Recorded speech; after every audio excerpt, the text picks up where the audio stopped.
al resto del mundo, ¿verdad? En los diferentes países. Entonces hay que reconocer, empezando por reconocer que el trabajador agrícola es una de las cosas más importantes, ¿verdad? Entonces, bien, con eso dicho, queremos también hablar sobre desde cuándo se excluyeron los trabajadores de esta ley, ¿verdad? Y queremos cubrir lo que principalmente que sucedió desde el año 1938. Desde el año 1938 se dejó afuera dentro de esta ley a los trabajadores de ganar el tiempo extra, ¿verdad? Y uno es principalmente queremos hablar que los que en aquel entonces trabajaban en el campo, las personas eran muy diferentes a la actualidad. En aquellos años, los trabajadores principalmente del campo eran los trabajadores afrodescendientes, ¿verdad? O incluso africanos que se traían antes, ¿verdad? Entonces, intencionalmente se quiso excluirlos de que no tuvieran este beneficio también como el resto de las comunidades, ¿verdad? Entonces, eso es uno. Repito, la mayoría de los trabajadores eran afrodescendientes y los rancheros no quisieron que ellos tuvieran el mismo derecho como tuvieron otros trabajadores, ¿verdad? Entonces era importante que habían con toda la intención de discriminar a la gente de aquel entonces, ¿verdad? Así es como surgió eso. Por eso es cuando a veces hablamos de esta exclusión, siempre lo llamamos como una parte vergonzosa del país, ¿verdad? Porque con la intención es que se hizo, ¿verdad? Es un legado donde da pena, una verdadera pena que haya existido, pero también sabemos que el racismo se veía todos los días, ¿verdad? Entonces era algo que sucedía constantemente, ¿verdad? Entonces, rápidamente, repito, 1938, y desde el 38 hasta la actualidad, esa ley no se había cambiado. Imagínense la cantidad de años, 80 años, de tantos años, todavía seguían las leyes. Ya cuando los tiempos habían cambiado, ya cuando había muchos cambios sociales, esa ley seguía todavía limitando a los trabajadores agrícolas, ¿verdad? Entonces, hasta que recientemente pues logramos pasar esa ley, pero queríamos, antes de empezar a hablar de cómo va a funcionar la ley, también conocer lo que hubo detrás de la historia de por qué, una de las preguntas que nos hacían antes de por qué el trabajador campesino, por qué no tiene derecho a ganar el tiempo extra, ¿verdad? Por años, ¿por qué no? Si el trabajo es bien duro, no es bien pagado, las condiciones de clima son muy difíciles. Y esta es la razón, esta es la razón principal, intencionalmente se quisieron hacer que no se le pagara a la gente, ¿verdad? Entonces, esa parte queremos también hablar un poquito sobre la historia. La paso ya. Ok, ¿quién ha tenido derecho al pago tiempo extra? Algunos que trabajan en agricultura, por ejemplo, los que procesan marisco, los que trabajan en la deforestación, también los que trabajan en los trabajos agrícolas, en que ellos están procesando productos de más de un rancho. Por ejemplo, una galería, un cannery, o un empaque que están procesando productos de más de un rancho. O tal vez una nuecería que usa plantas de otra nuecería para cumplir una orden. O tal vez un trabajador que es parte de su trabajo como el landscaping o parte de su trabajo creando las plantas. Potencialmente los trabajadores por la semana en que están haciendo trabajos agrícolas o no agrícolas usualmente tienen el derecho a recibir tiempo y medio después de las 40 horas. Entonces es importante tratar de colectar información sobre los productos en su trabajo. Por supuesto, generalmente si no estás ganando un sueldo muy alto, los que trabajan en los restaurantes, hoteles, fábricas, construcciones, ya tuvieron el derecho de recibir tiempo y medio cuando trabajan más de las 40 horas en una semana. Perfecto. Sí, como escuchamos, sí ha habido limitaciones, pero también ha habido algunos espacios donde algunos trabajadores podían tener ese acceso del tiempo extra, ¿verdad? De algunos tipos de trabajo específicamente, ¿verdad? Entonces, eso es algo que queremos cubrir. Ahora vamos a hablar un poquito sobre trabajadores de fábricas, de conservas, o lo que le llamamos también canerías, ¿verdad? Vamos a hablar un poquito de esas fábricas de conserva y canerías que han tenido derechos especiales de ganar el tiempo y medio, o lo que es el tiempo extra, ¿verdad? Tiempo y medio, o como también lo conocemos muy popular, es el pago de hora y media o tiempo y medio, ¿verdad? Decimos tiempo y medio porque a veces puede variar un poquito el trabajo, pero generalmente toda la comunidad le llama como el de la hora y media, ¿verdad? El pago de hora y media, lo que es el tiempo extra. Entonces, con esto, es importante notar aquí que los trabajadores de cañerías en el estado de Oregon tienen dos tipos de protecciones, ¿verdad? Dos tipos de protecciones potenciales de pago de tiempo extra.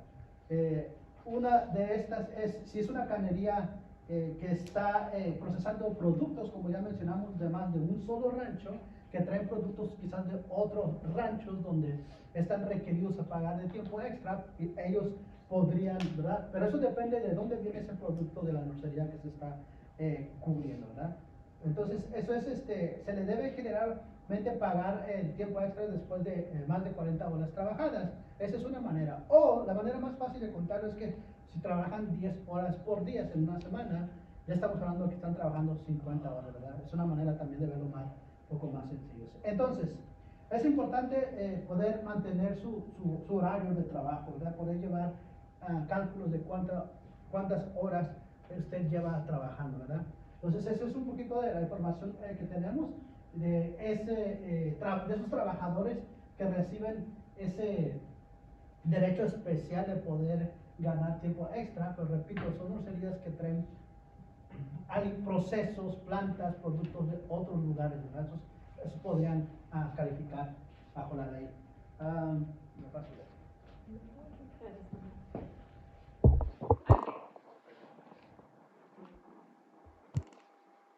¿Cómo pasamos esta nueva ley? Un poco de contexto. En PECUN tenemos miembros que pagan para ser miembros para PECUN, y tenemos juntas y hablamos con los miembros a ver qué es lo que quieren que pasemos como ley. Y pues ellos quisieron que nosotros hagamos prioridad que pasemos la ley de pago tiempo extra. En el 2019 quedamos que íbamos a hacer eso. Y en PECUN y aliados presentaron el proyecto de ley en legislación de Oregon en el 2021. Desafortunadamente no logramos pasar la ley en ese año porque había mucha resistencia de los rancheros. Pero en el 2022 sí pudimos pasar la ley en gran parte de la ayuda de la comunidad, compartiendo sus testimonios con los representantes y los senadores del estado. También tuvimos una gran coalición de más de 100 organizaciones, sindicatos, uniones y otros grupos que apoyaron la campaña. Ok, voy a detenerme de lo anterior. Cuando dije que algunas nurserías tenían ciertas protecciones para el tiempo extra, esa era la ley antes de que pasara, ¿verdad? Eso era antes, todavía no estamos hablando de la nueva ley. Ese era cómo estaba funcionando. Ahora, un poquito si se han preguntado de dónde surgió la idea de trabajar para tratar de pasar esta ley de tiempo extra, ¿verdad? Es lo que Ivette se refería, y voy a tomar tiempo para repetir algunas cosas que creo que es importante. Uno, la idea o la necesidad, ya sabemos que existía. La necesidad de que trabajáramos para que pasara esta ley, sabemos que existía, de cambiar ese legado que ya conocimos existía, estaba por demás. Pero se dio una oportunidad en el 2019 en una asamblea que tuvimos en PECUN, donde la organización de nosotros tenemos lo que es la membresía que se ofrece a la gente que se quiere asociar a la organización, ¿verdad? Esa membresía viene con múltiples beneficios, viene un pago también que ayuda a seguir haciendo el trabajo, y una de las cosas importantes es poder votar en una asamblea por qué tipo de proyectos, leyes o programas le gustaría a la comunidad que nosotros trabajáramos, ¿verdad? Entonces la gente en una asamblea, en una reunión, la gente dijo, pues queremos mejor pago, queremos que se gane más esto, ¿verdad? Y al final se tuvo una votación para que fuera la ley que quería que trabajáramos en PECUN. para pasarlo aquí en el estado de Oregon, ¿verdad? Y puede sonar muy sencillo, pero toma tiempo. Se requiere la ayuda de muchas otras organizaciones, muchos líderes de la comunidad, también sobre todo de la comunidad principalmente. Y quería hacer la pausa porque desde el 2019 nosotros vinimos a tocar puertas aquí, también regresamos en el 20 y en el 21, ¿verdad? Vinimos a tocar puertas para hablar con ustedes de la ley que queríamos pasar. Y también la razón por qué quiero recalcar esto es que ese primer año, como lo dijo Ivette, en el 2021, cuando nosotros introdujimos la ley, estuvimos trabajando para tratar de lograrlo. No teníamos los votos, algunos legisladores votaron en contra y desafortunadamente murió ahí la ley.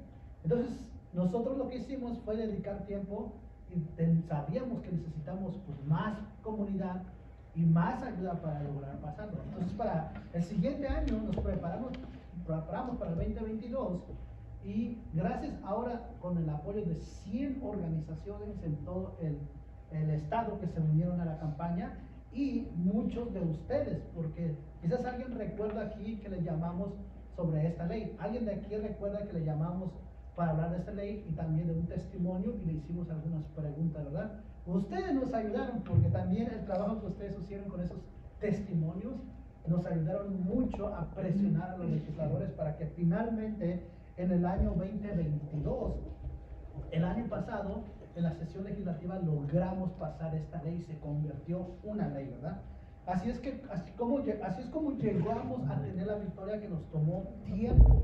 No fue luego tomó tiempo, 2 años nos tomó, entonces logramos hacerlo. Pero también quería recalcar eso porque sé que muchos de ustedes también fueron parte de esa campaña, aunque no estuvieron presentes como tal, pero esos testimonios jugaron un rol importante. Nada más quería repartir eso, ponerme detenerme eso un poquito. Hablemos ahora del siguiente.